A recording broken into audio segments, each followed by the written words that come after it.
आप सुन रहे हैं अमर उजाला आवाज। मुंशी प्रेमचंद का उपन्यास प्रतिज्ञा भाग 1। काशी के आर्यन मंदिर में पंडित अमरनाथ का व्याख्यान हो रहा था। श्रोता लोग मंत्रमुग्ध होकर सुन रहे थे।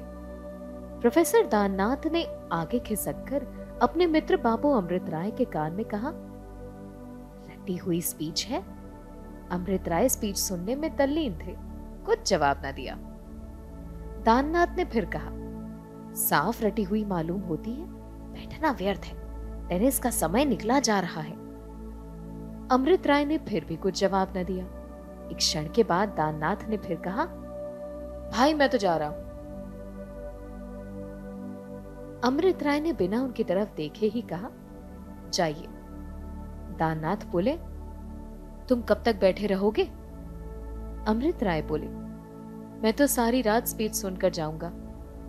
दाननाथ बोले, बस हो निरे बुद्धू, अरे स्पीच में है क्या, रटकर सुना रहे हैं। अमृत राय बोले, तो आप जाइए ना, मैं आपको रोकता थोड़ी हूं।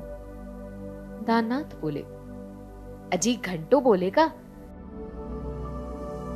रांड का चरखा है या स्पीच है? अमृत राय बोले, उफ, सुनने दो, क्या बकबक कर रहे हो? तुम्हें जाना हो जाओ, मैं सारी स्पीच सुनकर ही जाऊंगा। दाननाथ बोले, पछताओगे मियां, आज प्रेमा भी खेल में आएगी। अमृत राय बोले, तो तुम मुझसे मेरी तरफ से क्षमा मांग लेना। दाननाथ बोले, मुझे क्या गरज पड़ी है कि आपकी तरफ से क्षमा मांगता फिरूं? दाननाथ इतनी आसानी से छोड़ने वाले आदमी न थे। घड़ी निकाल कर देखी, पहलू बदला और अमरनाथ की ओर देखने लगे। उनका ध्यान व्याख्यान पर नहीं, पंडित जी की दाढ़ी पर था। उसके हिलने में उन्हें बड़ा आनंद आ रहा था। बोलने का मर्ज था, ऐसा मनोरंजक दृश्य देखकर वो चुप कैसे रहते। अमृत राय का हाथ दबाकर कहा, आपकी दाढ़ी कितनी सफाई से हिल रही है, जी चाहता है नोच कर रख लूं। अमृत राय बोले, तुम बड़े अभागे हो जो ऐसे सुंदर व्याख्यान का आनंद नहीं उठा सकते। अमरनाथ जी ने कहा, मैं आपके सामने व्याख्यान देने नहीं आया हूं। दाननाथ बोले, और क्या आप घास खोदने आए हैं? अमरनाथ बोले, बातें बहुत हो चुकी, अब काम करने का समय है। दाननाथ बोले, जब आपकी जुबान काबू में रहे। अमरनाथ बोले, आप लोगों में जिन महाशयों को पत्नी वियोग हो चुका है, वो कृपया हाथ उठाएं। दाननाथ बोले, ओफो, यहां तो सब रंडुए ही रंडुए बैठे हैं। अमरनाथ बोले, आप लोगों में कितने महाशय ऐसे हैं जो वैधव्य की भंवर में पड़ी हुई अबलाओं के साथ अपने कर्तव्य का पालन करने का साहस रखते हैं, कृपया वो हाथ उठाएं। अरे ये क्या, कहा तो चारों तरफ हाथ ही हाथ देख रहे थे, कहां अब एक भी हाथ नहीं नजर आता। हमारा युवक समाज क्या इतना कर्तव्य शून्य, इतना साहसीन है?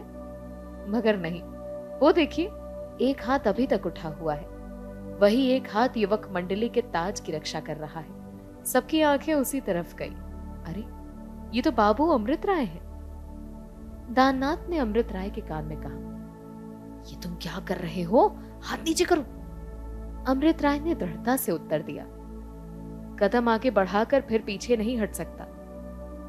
वक्ता ने कहा, इतनी बड़ी सभा में केवल एक ही हाथ उठा दिखता है, क्या इतनी बड़ी सभा में केवल एक ही हृदय है और सब पाषाण हैं? अमृत राय ने दाननाथ के कान में कहा, तुम क्यों हाथ नहीं उठाते? दाननाथ ने बोला, मुझ में नक्कू बनने का साहस नहीं है। अमरनाथ बोले, अभी तक कोई दूसरा हाथ नहीं उठा, जैसी आपकी इच्छा, मैं किसी को मजबूर नहीं करता। हाँ, इतनी प्रार्थना करता हूं कि इन बातों को भूल न जाइएगा। बाबू अमृत राय को मैं उनके साहस पर बधाई देता हूं। सभा विसर्जित हो गई, लोग अपने अपने घर चले। पंडित अमरनाथ भी विदा हुए। केवल एक मनुष्य अभी तक सिर झुकाए सभा भवन में बैठा था। ये बाबू अमृत राय थे। दाननाथ ने 1 मिनट तक बाहर खड़े होकर इंतजार किया, तब भवन में जाकर बोले, अरे तो चलोगे या बैठे रहोगे?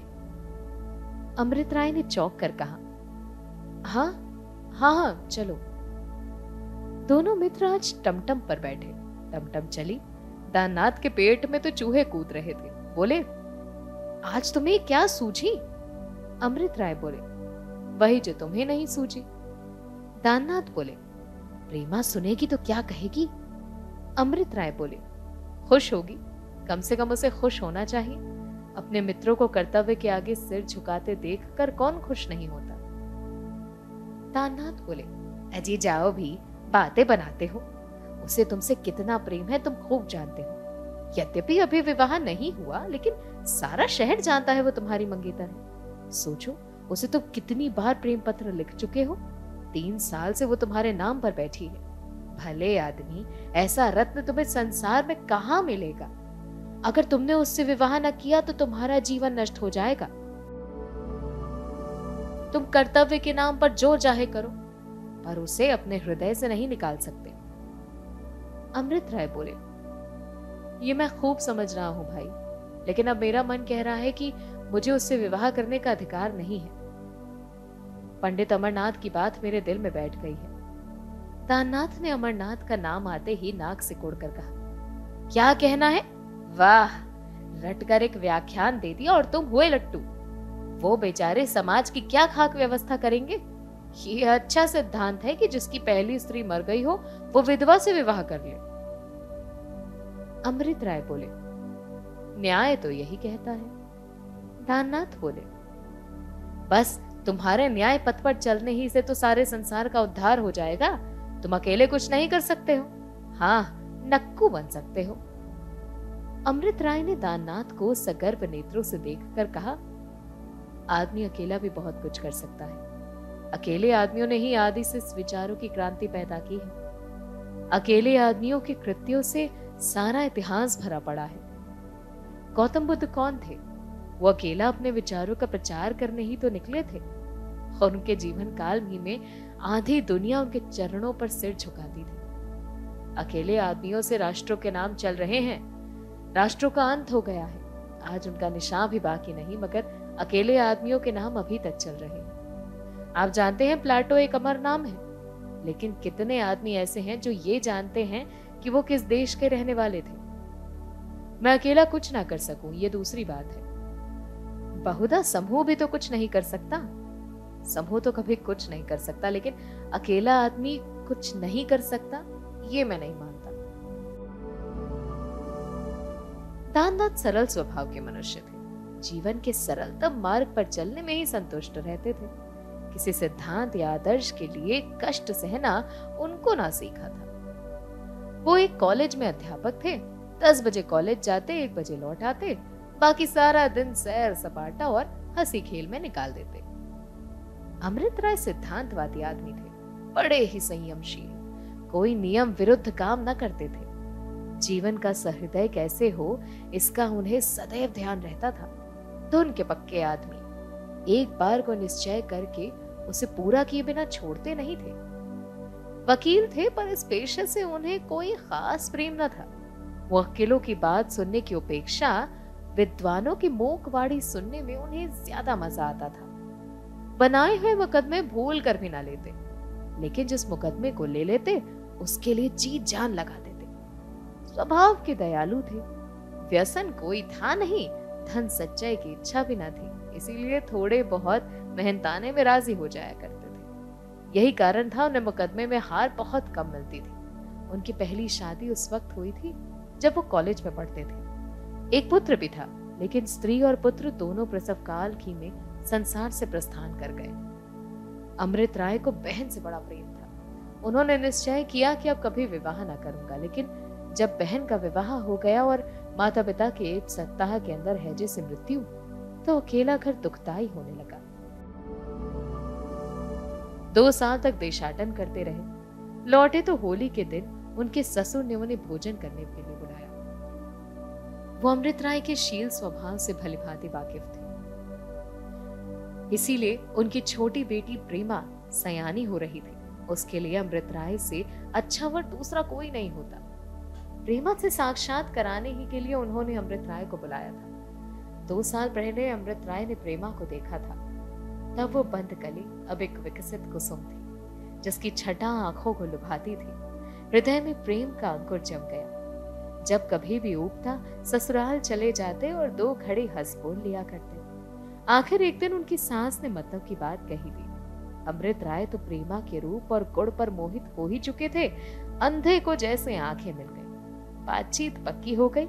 इसी सहालग में विवाह होने की तैयारियां थी कि आज अमृत राय ने ये प्रतिज्ञा कर ली।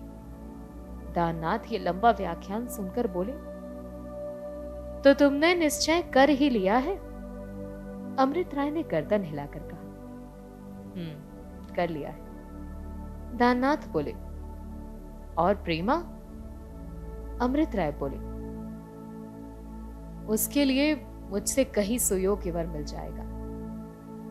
दाननाथ ने तिरस्कार वाले भाव से कहा, क्या बात करते हो? तुम समझते हो प्रेमा कोई बाजार का सौदा है? जी चाहा लिया, जी चाहा ना लिया। प्रेम एक बीज है जो एक बार जमकर फिर बड़ी मुश्किल से उखड़ता है मां। कभी कभी तो जल, प्रकाश और वायु बिना ही जीवन पर्याप्त जीवित लगता है। प्रेमा केवल तुम्हारी मंगेतर नहीं है, वो तुम्हारी प्रेमिका भी है।